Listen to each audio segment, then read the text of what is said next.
Alright, so as you can see, got the hole cut out there.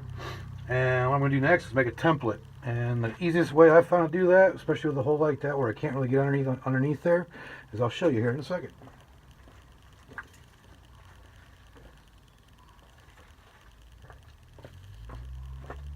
See, it actually helps to have somewhat dirty hands. Get some dirt on there, rub it in there, put a piece of cardboard down there, get it formed to the shape that you want there,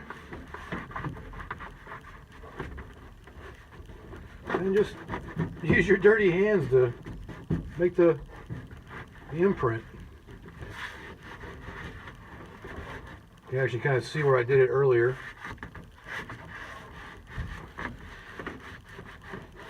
You can use just dirty hands and bend it in there, and you can take some scissors and cut it out. That's all you gotta do to make a template. Pretty easy, huh?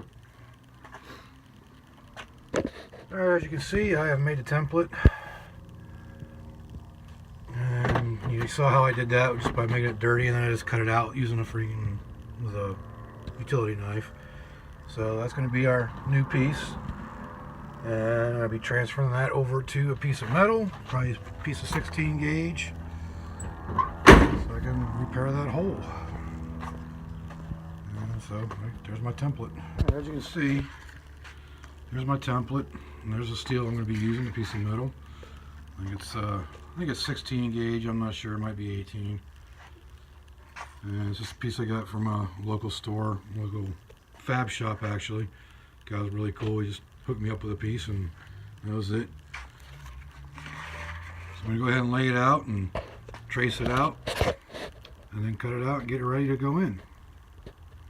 Alright, there you go. As you can see, real simple. I just use the corner, the edge piece, and threw my template on there. Used a Sharpie to mark it out. So what I'll do now is go in and cut it, and cut it out there, and I'll shape it to fit properly in that hole. Then I will weld it in place.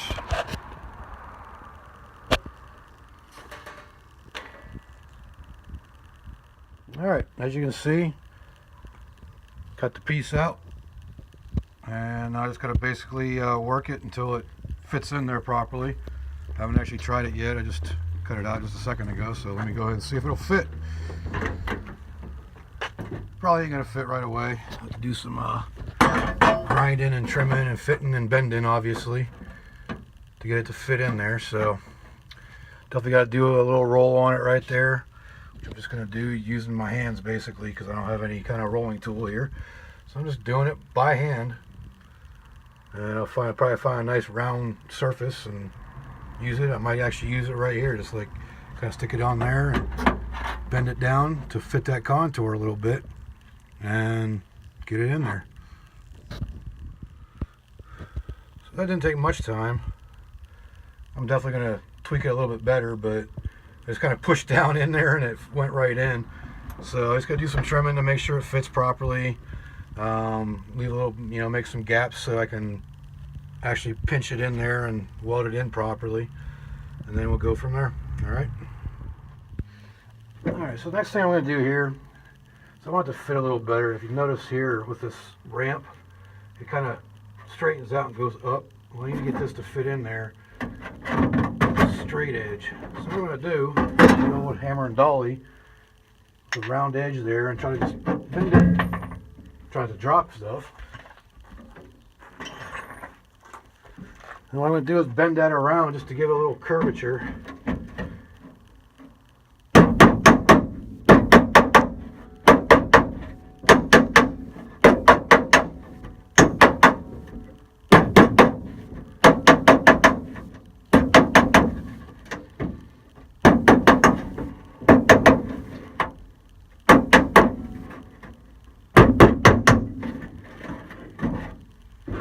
Basically all it's going to do is just help me, give a little bit of strength there and give me a nice flat area to weld to when I get this all figured out and sorted out and situated. See, I still got to do some curves on here. So I fit it, trim it to fit it a little bit better. But we're definitely getting closer. So I got to get this down a little bit further. We'll bring this up, but it'll be easier to do this part, so I'm going to bring that down a little bit further. I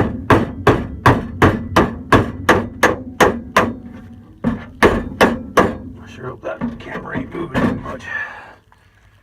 Yeah, you can still see, so it's all good.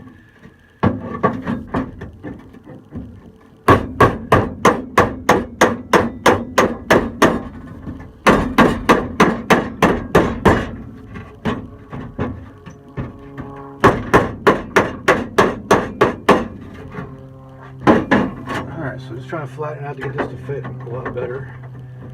As you can still see, so I gotta take some of this off here because it's not quite fitting down inside there. So just a little bit of grinding and fitting. Gotta do a little more bending right there. Got a nice curve here. Just kind of. Actually, since I got this out, let's go ahead and use that to form around it.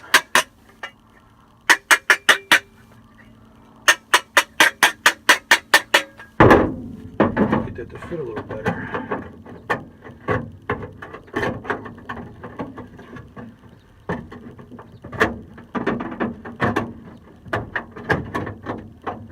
Alright, so what I'm going to do is I'm going to continue working this till it gets to the point where it fits in there better, and I'll get back to you once I get the finished product going. Alright, it's kind of boring to watch you just sit there and pound and bend and pound and bend, so once I get it all cut and fit, then I'll come back and finish her up.